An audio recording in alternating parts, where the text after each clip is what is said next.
Para kay LeBron James, hindi naging madali ang desisyong sumali sa Philadelphia 76ers.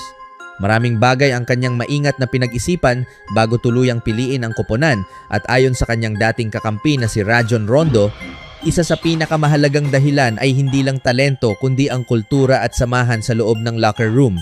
Ayon kay Rondo sa Road Trippin Podcast, sa tingin ko, malaking bagay ang mga personalidad sa loob ng locker room. Nasa punto na si LeBron ng kanyang career kung saan kasing halaga na ng talento ang makasama ang tamang mga tao. Gusto niya ng mga kakamping tunay niyang ma-e-enjoy makasama, makakasaya at mabubuo ang totoong chemistry. Idinagdag pa ni Rondo na napakagandang hakbang ang paglipat ni LeBron sa Sixers dahil mayroon na siyang makakasamang isa sa pinakamahusay na batang point guard sa NBA. Napakagandang move. Sa tingin ko, nasa kanila na ang posibleng pinakamahusay na young point guard sa laro ngayon. Nag-average siya ng halos 30 puntos bawat laro ngayong season. Si Bron ang parang hari sa chessboard, alam niya kung paano gamitin ang bawat pyesa sa tamang paraan. Patuloy pa niya. Alam nating lahat na isa si LeBron sa pinakamagagaling na basketball player at may isa rin siya sa pinakamatalinong basketball minds sa kasaysayan ng laro.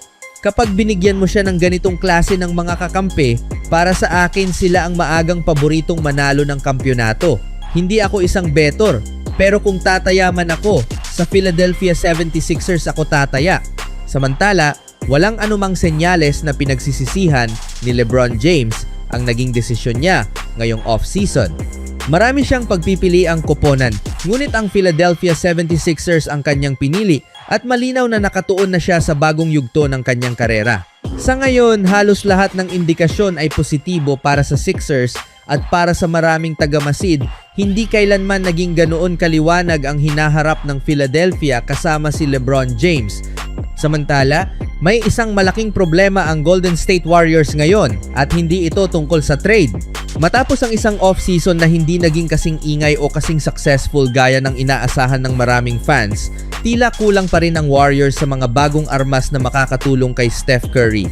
Pero habang pinag-uusapan ng lahat kung sino ang hindi nila nakuha, may isang bagay na maaaring mas mahalaga kaysa sa bagong acquisition.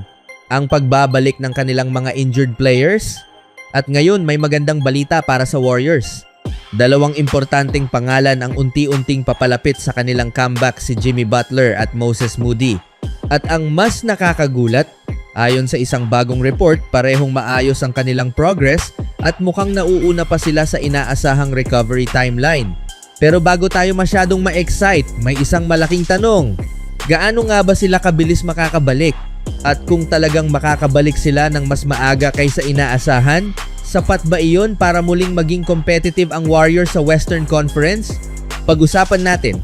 Noong nakaraang season, naranasan ng Golden State ang isa sa mga pinakamahirap nilang sitwasyon sa mga nakaraang taon.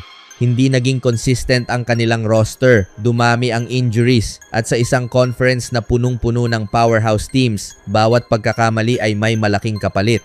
Sa pagtatapos ng season, nagtala ang Warriors ng 37 wins at 45 losses at nagtapos sa ika-10 sa Western Conference. Malayo iyon sa level ng isang tunay na championship contender. At mas naging mahirap ang sitwasyon nang mawala si Jimmy Butler dahil sa injury. Si Butler ay nagtamo ng ACL tear noong January, isang injury na hindi basta-basta gumagaling. Sa edad na 36, mas malaking challenge para sa kanya ang recovery. Pero sa halip na mag-relax lamang at hintayin ang katawan niyang gumaling, naging agresibo si Butler sa kanyang rehabilitation. Patuloy siyang nagtatrabaho para maibalik ang mobility, strength at confidence sa kanyang injured leg. At mukhang nagsisimula ng magbunga ang lahat ng effort na iyon. Ayon sa report ni Brett Siegel, maganda ang naging takbo ng workouts ni Butler.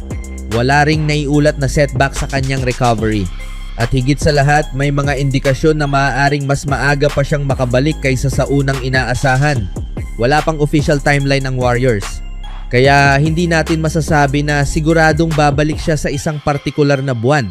Pero may isang bagay na malinaw, mukhang nasa tamang direksyon ang kanyang recovery. At dito, nagiging interesting ang lahat. Dahil kung sakaling makabalik si Butler bago ang trade deadline, ibang usapan na ang Warriors. Noong nakaraang season, sa 38 games na kanyang nilaro, nag-average siya ng 20 points, 5.6 rebounds, at 4.9 assists bawat laro habang nag-shoot ng 51.9% mula sa field. Hindi ibig sabihin nito na automatic contender na ang Golden State kapag bumalik siya. Pero malaking bagay ang presence ni Butler dahil hindi lang scoring ang dala niya. May physicality siya, may playmaking, may experience. At higit sa lahat, may kakayahan siyang gumawa ng plays kapag nagiging mahirap ang laro. Pero hindi lang si Butler ang may magandang development. May isa pang player na maaaring maging importanteng piece para sa Warriors, si Moses Moody. Noong March, nagtamo si Moody ng patellar tendon injury sa kanyang kaliwang tuhod at kinailangan niyang sumailalim sa surgery. Karaniwan, ang ganitong injury ay nangangailangan ng humigit kumulang 9 hanggang 12 buwan na recovery. Kaya sa unang tingin, parang napakalayo pa ng kanyang comeback. Pero tulad ni Butler, mukhang mas mabilis ang kanyang progress kaysa sa inaasahan. Unti-unti siyang bumabalik sa workouts at rehabilitation. At kahit hindi siya superstar, huwag nating maliitin ang halaga ni Moody sa roster dahil minsan hindi kailangan ng isang team ng panibagong superstar para maging mas competitive. Kailangan lang nila ng players na kayang punan ang mga butas sa lineup. At iyon mismo ang maaaring ibigay ni Moody. Noong nakaraang season, nag-average siya ng 12.1 points, 3.3 rebounds, at 1.6 assists kada laro habang nag-shoot ng 44% mula sa field. Hindi iyon superstar numbers. Pero para sa isang team na nangangailangan ng depth, malaking bagay iyon. At kapag pinagsama mo ang pagbabalik ni na Moody at Butler, biglang nagiging mas interesting ang Warriors. Pero sandali, may malaking problema pa rin. Kahit healthy ang Warriors, napakahirap pa rin ng Western Conference. Maraming teams ang mas malalim, maraming teams ang mas bata, at maraming teams ang may mas malinaw na championship window. Kaya hindi sapat na sabihin nating babalik si Butler, magiging contender na sila. Hindi ganon kasimple ang NBA. Ang tunay na tanong ay kung gaano kalaki ang magiging epekto ng kanilang pagbabalik sa kabuuang roster. At dito pumapasok si Steph Curry. Habang papalapit si Curry sa huling bahagi ng kanyang legendary career, nagiging mas mahalaga ang bawat season. Hindi na unlimited ang panahon ng Warriors, hindi rin unlimited ang panahon ni Curry. At iyon ang dahilan kung bakit kailangang maging maingat ang Golden State sa kanilang dalawang injured players.